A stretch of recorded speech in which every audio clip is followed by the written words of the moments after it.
Tonight, the world is mourning the death of one of the great humanitarians of our time. Elie Wiesel survived the Holocaust and later helped the world confront the horror and the pain of that tragedy.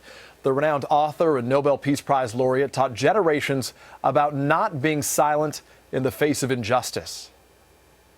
He was called a messenger to mankind, a survivor of the Nazi extermination camps. Elie Wiesel witnessed the worst of humanity and later dedicated himself to making the memory of the Holocaust eternal and speaking out against inhumanity everywhere. Efforts that in 1986 earned him the Nobel Peace Prize. We must speak. We must take sides. For neutrality helps the oppressor, never the victim. Born in Romania, Wiesel was just a teenager in 1944 when he and his family were deported to Auschwitz. When they arrived, his mother and younger sister were sent to the gas chambers and killed, among the 6 million Jews to die in the Holocaust. This picture shows Wiesel, who was later taken to Buchenwald, where he watched his father starve to death. Wiesel's camp was liberated by American troops in 1945. He first returned to Auschwitz nearly 35 years later to confront his memory. I was literally taken from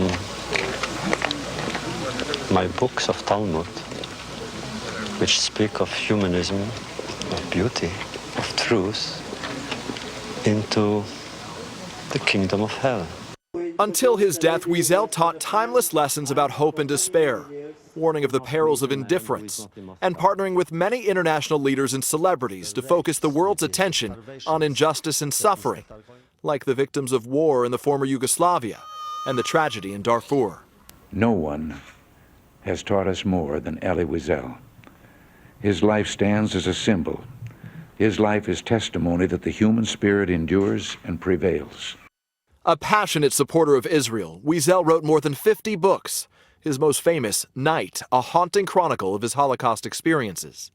I belong to a traumatized generation that often felt abandoned by God and betrayed by mankind.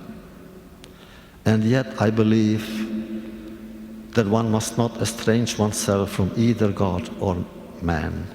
He built the Elie Wiesel Foundation for Humanity, and even though the organization lost most of its money to Bernard Madoff's Ponzi scheme in 2008, Wiesel vowed to carry on his life's work, teaching new generations about a dark passage in history and imploring them to never forget.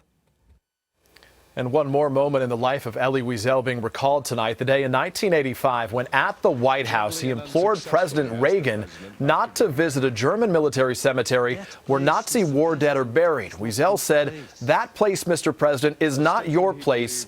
Your place is with the victims of the SS." President Reagan still went, but he added a visit to the Bergen-Belsen concentration camp. Elie Wiesel dead tonight at the age of 87.